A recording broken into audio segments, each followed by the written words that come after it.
subtract decimals with non-zero digits. When you're doing this, you have to remember to stack your decimals up, line your place values up, and your decimal always goes behind your whole number.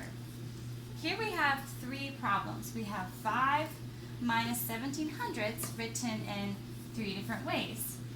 So we want to make sure that we are writing it in the correct way. Look at these three different problems and tell me, or try to decide which one you think is the appropriate one for us to use when we are subtracting. If you thought this one, then you are correct. Here, the 5 is our whole number, and it is right above our other whole number. So we lined up our decimal place values, okay? So now we have to remember that our decimal goes behind the whole number. So we're going to put our decimal behind the whole number. So there we go.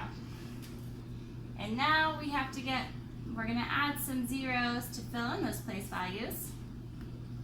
And for our last step, we're going to make sure that our decimals are completely stacked. So I would draw these two lines here if I were you, and put my decimal down at the bottom in the answer first, before you even solve your problem. So did we stack our decimals? Yes, we did. Okay, now we can subtract.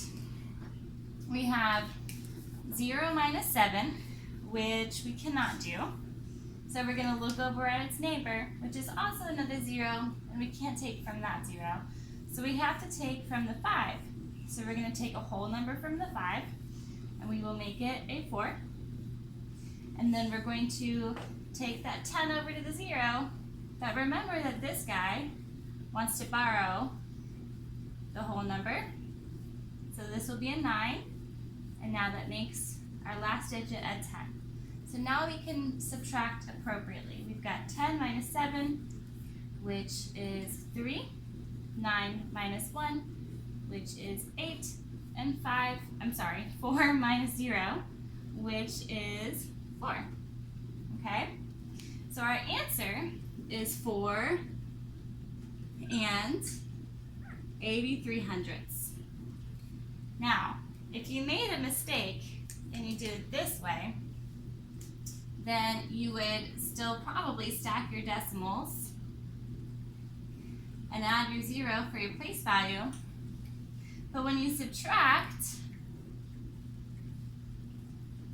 you're not going to get the correct answer. You would get 10 minus 7, which is 3, and then 4 minus 1, which is also 3. So then, if you look, we have 3300ths, and we're comparing that to 4 and 8300ths, and those are two completely different numbers. We want to make sure that we are following all of these steps to make sure that we get the right answer.